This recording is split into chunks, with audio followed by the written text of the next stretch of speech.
Coordinator's Handbook, Chapter 5. September 25, 2020 by Anna von Reitz. The Missing Citizens. Thus far we have covered the two active federal citizenship statuses: territorial and municipal, American state national status, and American state citizen status, a total of four possible political statuses, two of which are foreign and federal, and two of which are American. There is a third federal political status possible. Pay close attention. What we have reviewed so far are 1. Territorial United States citizens known as U.S. citizens, and 2. Municipal United States citizens known as citizens of the United States. These two foreign political statuses may be adopted temporarily when you take a federal job, as a condition of employment. When you enter the U.S. military, for example, you acquire, whether you know it or not, the territorial political status, U.S. citizen.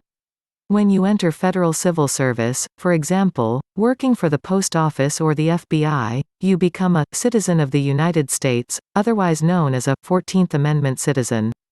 This is a particularly troubling status, as it involves involuntary enslavement and servitude as chattel backing the debts of the municipal oligarchy allowed under Article 1 Section 8, Clause 17.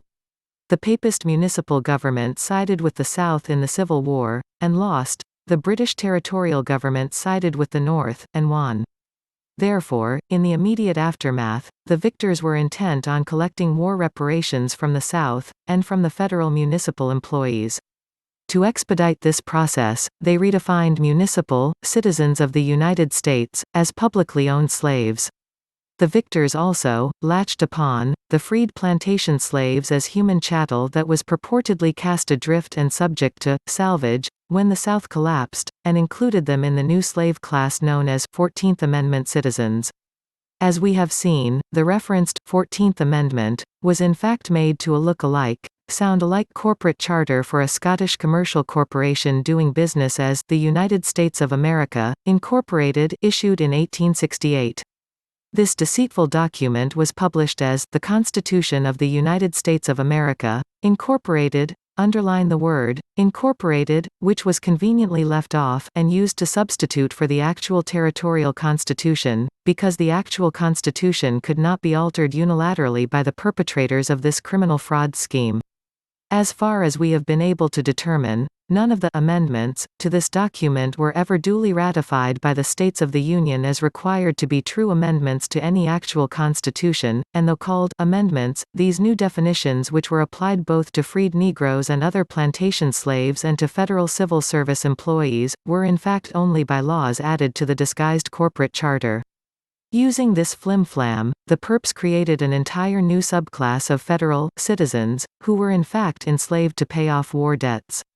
So, we have these two basic federal citizenships still in operation: territorial U.S. citizens, and municipal citizens of the United States, bearing in mind that the political status of municipal citizens was profoundly altered and downgraded after the Civil War. But the real subject of this chapter is a third federal citizenship that should be present and isn't. The Confederation, formed under the Articles of Confederation in 1781, was formed by American states of states, which were business organizations formed to conduct business for the states themselves. In the run-up to adoption of the three federal constitutions, the Confederation organized a new business entity, the States of America. The States of America is otherwise known as the Federal Republic. The Federal Republic is the American portion of the federal government, but because it was created by and run by the Confederation, it has been out of commission since 1860, when the Confederation itself was torn apart by the Southern secession. Both the Confederation and the States of America have been held in abeyance, and presumed to be in interregnum, ever since. Let's review. Our states of the Union are populated by American state nationals and American state citizens. The territories, including the insular states D.C., Guam, Puerto Rico, et al., are inhabited by British territorial U.S. citizens. The Municipal United States government, formed under Article 1 Section 8, Clause 17, is inhabited by citizens of the United States, as described above.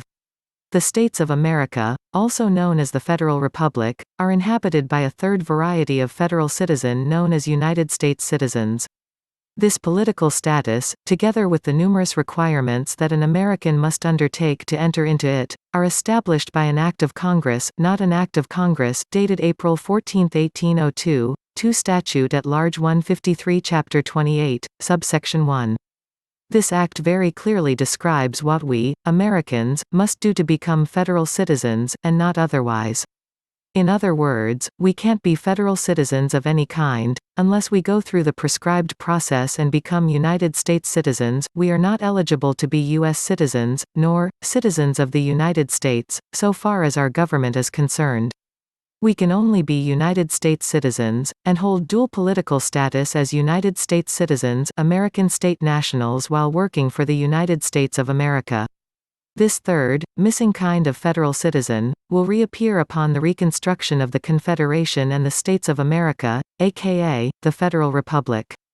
Until then, it is enough for us to be aware that it exists, that the requirements to become this kind of federal citizen are established by the cited statute at large, and most important for our day-to-day lives, this statute at large prohibits any presumption by our federal employees that we, Americans, are any kind of federal citizen at all, absent our completion of the requirements of 2 Stat. 153 Chapter 28, subsection 1.